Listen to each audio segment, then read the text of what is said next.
soul. I got joy like a fountain, I got joy like a fountain, I got joy like a fountain in my soul. How about love?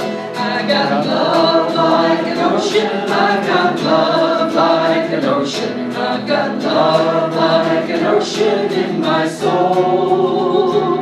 I got love like an ocean, I got love like an ocean, I got love like an ocean in my soul. But I do have pain, I got pain like an arrow, I got pain like an arrow, I got pain like an arrow in my soul. I got pain like an arrow, I got pain like an arrow, I got pain like an arrow in my soul. And I got tears, I got tears like the raindrops, I got tears like the raindrops, I got tears like the raindrops in my soul. I got tears like the raindrops, I got tears like the raindrops, I got tears like the raindrops in my soul. But I got strength, I've got strength like a mountain, I got strength like a mountain, I got strength like a mountain in my soul. In my soul, I got strength like a mountain, I got strength like a mountain, I got strength like a mountain in my soul. Humans rely on rituals. We find comfort in our routines, feel a sense of control, and we often no longer recognize these rituals or habits. Rituals can be evil, neutral, or sacred. As a military history buff and people watcher, I have often wondered why we don't learn from the horrors of war, but instead keep engaging in them. Today is the anniversary of the attack on Pearl Harbor. I believe that to find some of the factors that lead to Pearl Harbor and the Second World War, we have to look at the armistice talks to end the war, to end all wars.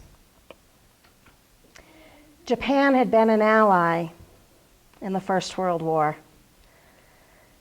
And while it did receive Germany's holdings in the Pacific, the emperor felt ignored and demeaned on a few other fronts. He wanted racial equality included in the League of Nations and wanted more say in what was demanded of Germany in the surrender. The United States, England, and France disagreed. And Japan left the talks angry. It was implied that Japan hadn't done much for the Allies and really wasn't much of a military power. Japan now needed to save face and set out to prove that they were a military power. Japan invaded Manchuria, then moved into China in 1937, leading to the Second Sino-Japanese War. In 1940, they invaded French Indochina, leading to a United States embargo on all oil resources. The Imperial Japanese Navy wanted to seize all of the oil resources of the Dutch East Indies and invade the Philippines, the United States territory at the time. The Japanese knew the Americans would respond to an attack upon the Philippines.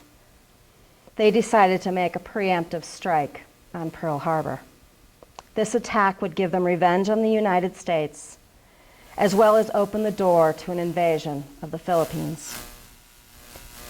On December 7th, 1941, the Japanese launched a devastating attack on Pearl Harbor.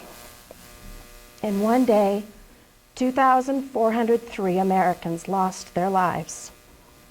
The ships were sunk. Some could be raised and repaired. But the Arizona became a watery tomb and later a monument. In a vicious cycle, the citizens of the United States now wanted revenge. The United States declared war on Japan. Returning to the Versailles Treaty, a treaty to end a war that killed roughly 16,500,000 people. England and France wanted to cripple Germany. They wanted to ensure that Germany could never again afford to field an army of war. Germany faced extreme financial burdens and sanctions. The Allies wanted to bring Germany to its knees. Fathers, once proud of their ability to support their children and to raise them strong and healthy, now struggled to keep them warm, fed, and clothed. They struggled to find work that would provide for their families. Along came a very charismatic man. This man gave them the perfect scapegoat to blame for all their problems. Hitler, who was very bitter about the defeat in a war that had almost killed him several times, gave them the Jews to blame. Many churches already placed blame upon the Jews for the death of Christ. They were a mysterious people whose rituals were seldom seen by outsiders. They were traditionally in banking and industry, and they took pride in their homes, their artwork, and their clothes. In their desperation to see their children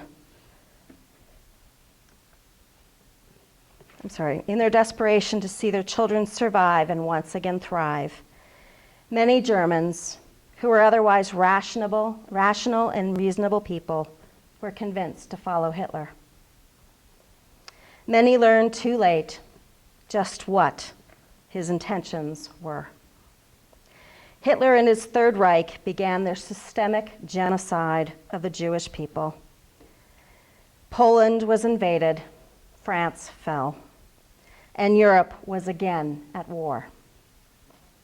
In not understanding one ally and the desire to drive an enemy into the ground, the seeds of war were sown at the treaty to end a war.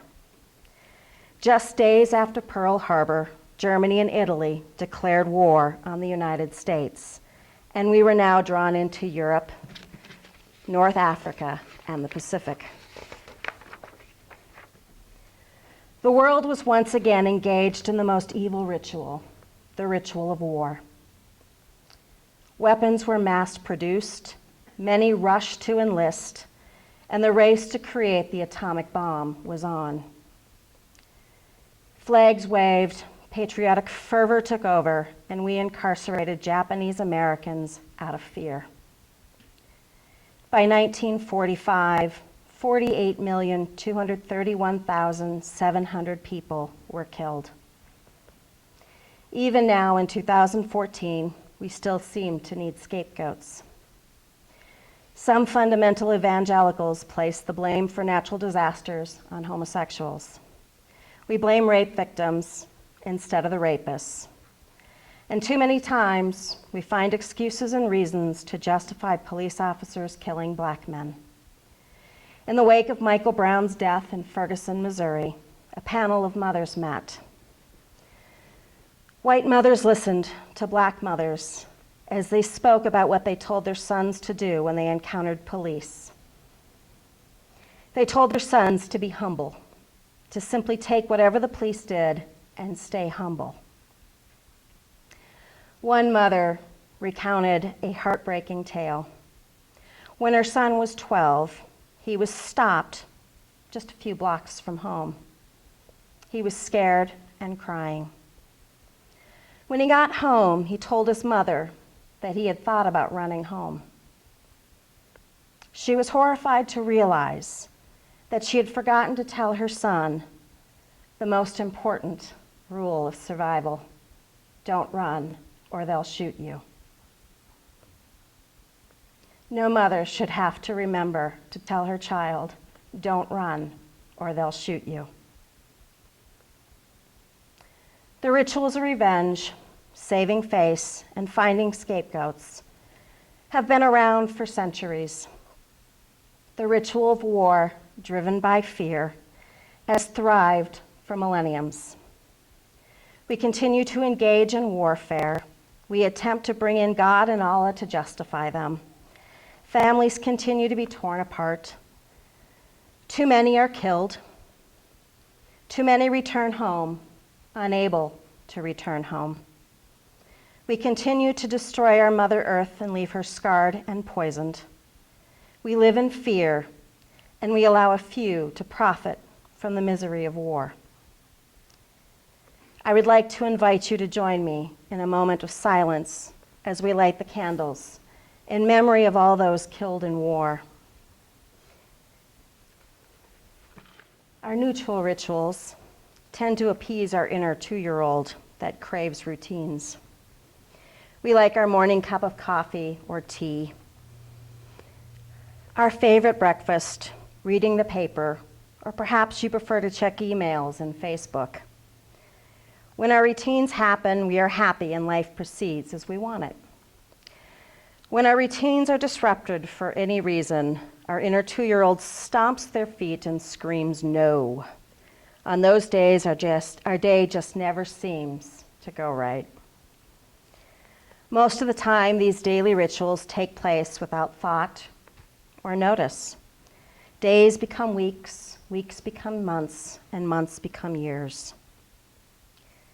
We tend to like our routine. It brings us comfort and a sense of control. We are in the midst of the winter holiday season, and I am sure that many of us have favorite memories of our favorite holidays.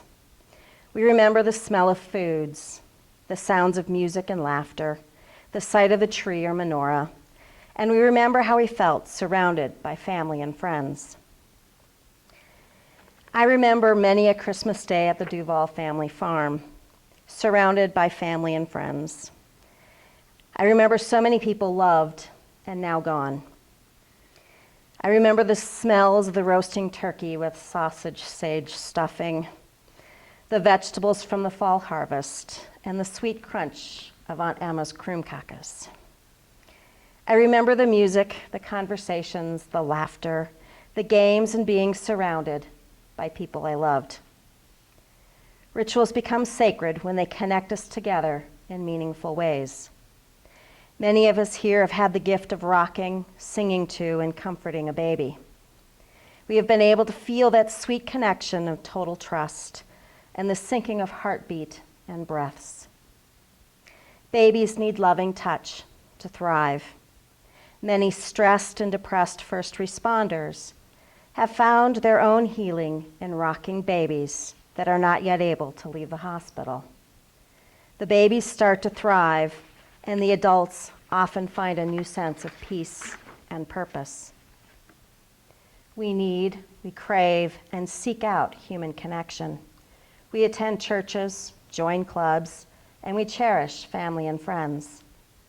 We gather together to celebrate births, holidays, graduations, and weddings. We gather to mourn together, to mark the passing of loved ones. We share tears and we find comfort together. We stand together to fight injustice. We march together, we protest together, and we unite in a common belief. We work together to create beloved communities where all are welcomed. Humans need each other. We need each other to survive, to thrive, to love, to be strong, to be vulnerable, to be mournful, and to be happy. We are pretty good at most of these sacred rituals, but we need to be better at creating and pursuing rituals of peace. We need rituals of peace fueled by love in order to neutralize fear-powered rituals of war. We need to learn to listen to the stories of others without judgment. We need to hear the pain of these stories with the ear inside our hearts. We need to listen and hear with compassion and empathy. I invite you now to stand as you are able and join us in singing "Let There Be Peace on Earth." The words are in your program.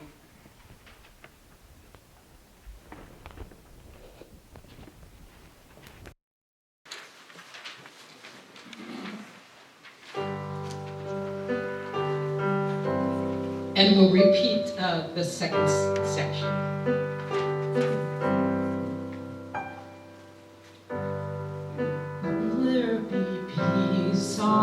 earth, and let it begin with me. Let there be peace on earth, the peace that was meant to be. With earth as our mother, family are we. Let us walk with each other in perfect harmony. Let peace begin with me. Let this be the moment now. With every step I take, let this be my solemn vow. To take each moment and live each moment with peace eternally. Let there be peace on earth, and let it begin with me. Let peace begin with me. Let this be the moment now. With every step I take, let this be my solemn vow. To take each moment and live each moment with peace eternal.